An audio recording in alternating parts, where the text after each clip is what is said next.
आलम, हमार शादी दूसरा जगह तय हो गईल बा। हो सके तो तू हमरा भुला दीह, काहे से कि ई हमार लास्ट मुलाकात है। आज से हम तहरा से कबो ना मिल सकेंगे। काहे? तू तो कहले रहू कि जन्म जन्मांतर तक साथ निभाए। अरे जब सही तारा करे रहे तब काहे लगेलू दिल? हम का करी, ई हमार मजबूरी बा। हम तो वक्त के हाथे मजबूर बानी। कौन मजबूरी? कैसन मजबूरी? काहे ऐसे कैलू? देखी, इमे हमार कोनो दोष नहीं की, तो सब तकदीर के दोष बा। हम भी कभी मुस्कुराया करते थे, हम भी कभी मुस्कुराया करते थे, उजाले में भी शोर मचाया करते थे। उसी दिया ने जला दिया मेरे हाथों को, जिस दिया को हम हवाओं से बचाया करते थे। ऐसे मत कही रहुआ, एमे हमार कोनो दोष नहीं की। दिन बात रात होखबे करी, दिन बात रात होखबे करी, बादल बात बरसात होखबे करी। ए करे जा, अगर हमारा रहू जिंदगी रही तो एक न एक दिन मुलाकात होखबे करी, मुलाकात होखबे करी। कुर्बान हो दिल जाने तुरिहा हमारे जान हो। कोई अच्छा लगे तो उसे प्यार मत करना, कोई अच्छा लगे तो उसे प्यार मत करना, उसके लिए नींदे बेकार मत करना। 2 दिन तो आएंगे खुशी से मिलने, तीसरे दिन बोलेंगे कि मेरा इंतजार मत करना। ऐसे मत कही रहुआ, आंखों में रखते तुम्हें काजल की तरह, आंखों में रखते तुम्हें काजल की तरह, ओठों पे रखते मुस्कान की तरह। अरे आप जहाँ भी रहिएगा खुश रहिएगा, क्योंकि मानते हैं आपको भगवान की तरह। कहता है हम उसके बिना मर जाएंगे, कौन कहता है हम उसके बिना मर जाएंगे? हम तो दरिया है समंदर में उतर जाएंगे, वो तरस जाएंगे प्यार की एक एक बूंद के लिए। हम तो बादल हैं प्यार के, किसी और पर बरस जाएंगे। ई का कहता नहीं हुआ, आंसू में न ढूंढना हमें, आंसू में न ढूंढना हमें। अरे हम तो तुम्हारी आंखों में नजर आएंगे। तमन्ना हो अगर मिलने की तो हर घड़ी सामने नजर आएंगे। आंसू होते नहीं बहाने के लिए, आंसू होते नहीं बहाने के लिए, गम होते हैं पी जाने के लिए।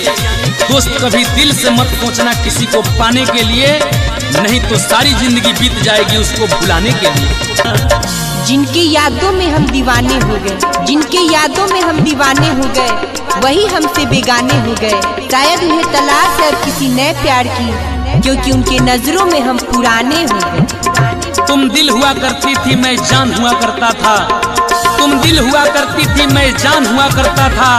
तेरे आशिकों में पहले मेरा भी नाम हुआ करता था। मुझे मालूम नहीं था तोड़ दोगे इस तरह मेरे दिल को, तुझे पाने के लिए दिल में लाखों अरमान हुआ करता था। कोई टूटे तो उसे सजाना सीखो, कोई टूटे तो उसे सजाना सीखो, कोई रूठे तो उसे मनाना सीखो। रिश्ते तो मिलते हैं मुकद्दर से, बस उन्हें खूबसूरती से निभाना सीखो। एक दुआ मांगते हैं हम अपने भगवान से, चाहते हैं आपको पूरी दिलो जान से। सब हसरतें पूरी हो आपकी और आप मुस्कुराएं दिलो जान। धीरे सब दूर होते गए, धीरे धीरे सब दूर होते गए, वक्त के आगे मजबूर होते गए।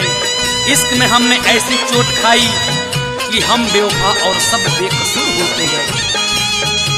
ई का कहता नहीं, अब कहे खातिर बचल गावा, जौन अरमान लकौन तो तू सब खत्म कर देली।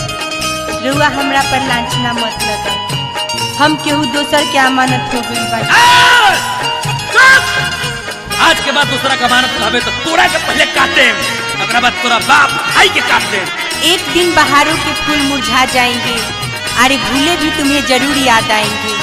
एहसास होगा तुम्हें मेरे प्यार का, जब दूर बहुत दूर तुम। दिल से चाहो तो सजा देते हैं लोग, दिल से चाहो तो सजा देते हैं लोग, सच्चे जज्बात भी ठुकरा देते हैं लोग। क्या देखेंगे 2 इंसानों का मिलन, साथ बैठे 2 परिंदों को भी उड़ा देते हैं लोग। नजर हमारी नजर तुम्हारी, नजर हमारी नजर तुम्हारी, नजर ने नजर की नजर उतारी।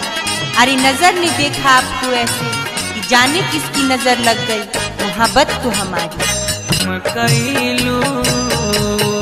कुसुम तू ऐसा बेवफाई मत कर। ऐसे मत कहियो, हम रुआ संग बेवफाई नहीं कर। तू सोच कि तारा बिना का हम जी सकीले।